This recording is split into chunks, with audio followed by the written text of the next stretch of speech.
नमस्कार। आज यहाँ पे तवी रिवर फ्रंट पे जो अरेंजमेंट यहाँ पे हमने किए हैं, प्लस यात्रा के इन जनरल जो जम्मू जिले में अरेंजमेंट किए हैं, उसकी ब्रीफिंग के लिए आपको बुलाया है।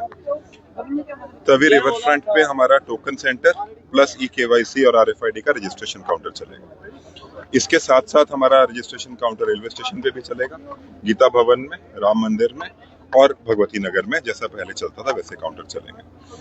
मैं ये आपको सुनिश्चित कर देना चाहता हूँ कि हमारे पास तैयारियों में हमने कोई कमी नहीं छोड़ी, चाहे वो सुरक्षा की तैयारियां हो, चाहे वो यात्री को फैसिलिटेट करने की तैयारी हो।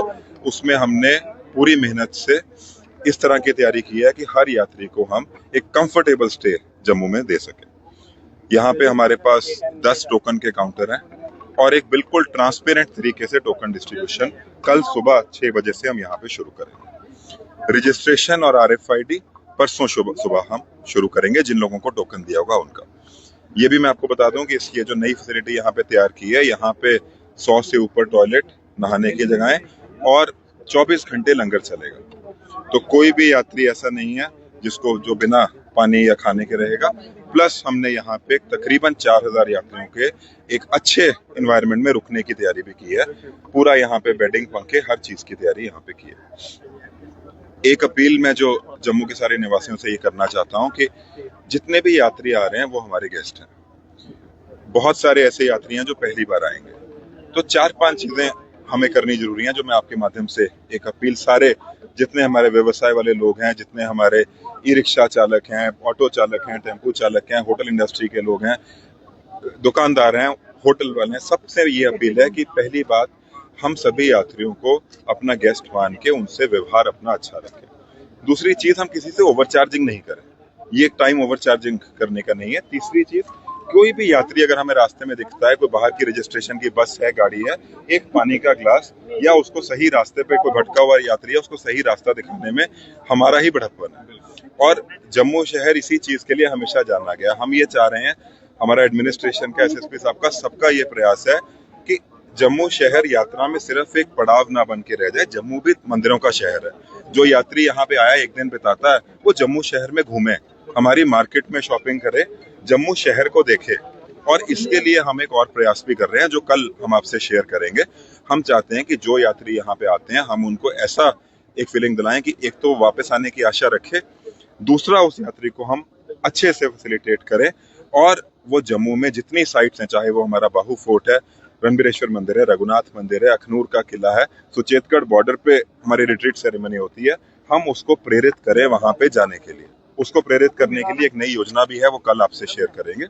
बट जम्मू के सब लोग साथ मिलके हमें, प्रशासन की इसमें मदद करें। हम आपके साथ हैं। जम्मू शहर में एक मेले की तरह हम सारे यात्रियों को फैसिलिटेट करें, यही आशा हम रखते हैं और इसी के लिए एडमिनिस्ट्रेशन पूरी तत्पर है। मैं दोबारा रिपीट कर रहा हूं, जैसे मैंने बताया कि कल सुबह से टोकन काउंटर खुल जाएंगे, बिल्कुल ट्रांसपेरेंट तरीके से टोकन बटेंगे।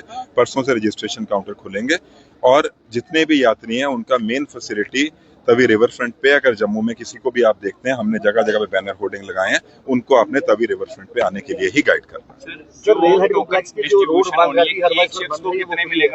रेल हेड काउंट जो रोड है, रेलवे स्टेशन के इस बार हमारे 2 प्रवेश और एंट्री एग्जिट है। नरवाल साइड से भी खुला है और जो रेलवे स्टेशन की एंट्री हम पिछले कुछ सालों से देखते आए, वो भी चल रही है। वहां पे हमारे रजिस्ट्रेशन काउंटर लगे हैं, दोनों तरफ से रोड आएंगे, रोड खुली रहेगी। सर, पर्टिकुलर एक यात्री को कितने टोकन मिलेंगे? फैमिलीज आती हैं तो फिर सबको लाइन में लगना पड़ेगा या कुछ? सबको लाइन में लगना पड़ेगा। हम एक यात्री को, जैसा मैंने बताया, 13 साल से छोटा बच्चा यात्रा में आ नहीं सकता, 70 साल से ऊपर का आदमी नहीं आ सकता।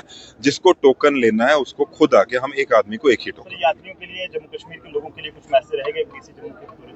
मैंने वही ऑलरेडी बताया कि हमें सारे यात्रियों को वेलकम करना है, अपने जम्मू में घूमने के लिए उनको मोटिवेट करना है। हमारे जम्मू में बहुत सारी ऐसी जगहें हैं। मैंने कहा कि जम्मू को एक पड़ाव ना बनाकर हमें जम्मू को एक ऐसा स्पॉट बनाना है जहाँ पे यात्री एक दिन पूरा हमारे बाजारों में घूमे, शॉपिंग भी करे, बहुत चीजें मिलती हैं।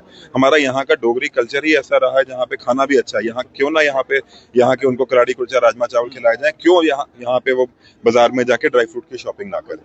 तो इसके लिए हमें उनको मोटिवेट करें। सर, यात्रा के साथ साथ कॉमन लाइफ जो है वो भी स्ट्रीमलाइन रहे, उसके लिए किस तरह से आप लोग जो है इनिशिएटिव? कॉमन लाइफ को स्ट्रीमलाइन करने के लिए इस बार हमने बहुत तैयारी की है। पहली बात यह है कि हम जम्मू की कोई भी सड़क बंद नहीं कर, जो पहले सड़क बंद रहती थी या यात्रियों को सड़क पे बहुत टाइम तक धूप में खड़ा रहना पड़ता था। टॉयलेट बाथरूम की फैसिलिटी वहाँ पे नहीं होती थी और काफी रेलवे स्टेशन के आसपास सड़क बंद रहती थी। इस पर कोई भी सड़क बंद नहीं होगी और फिर भी सारा सेंटर जो है हमने यहाँ पे अरेंजमेंट किया है।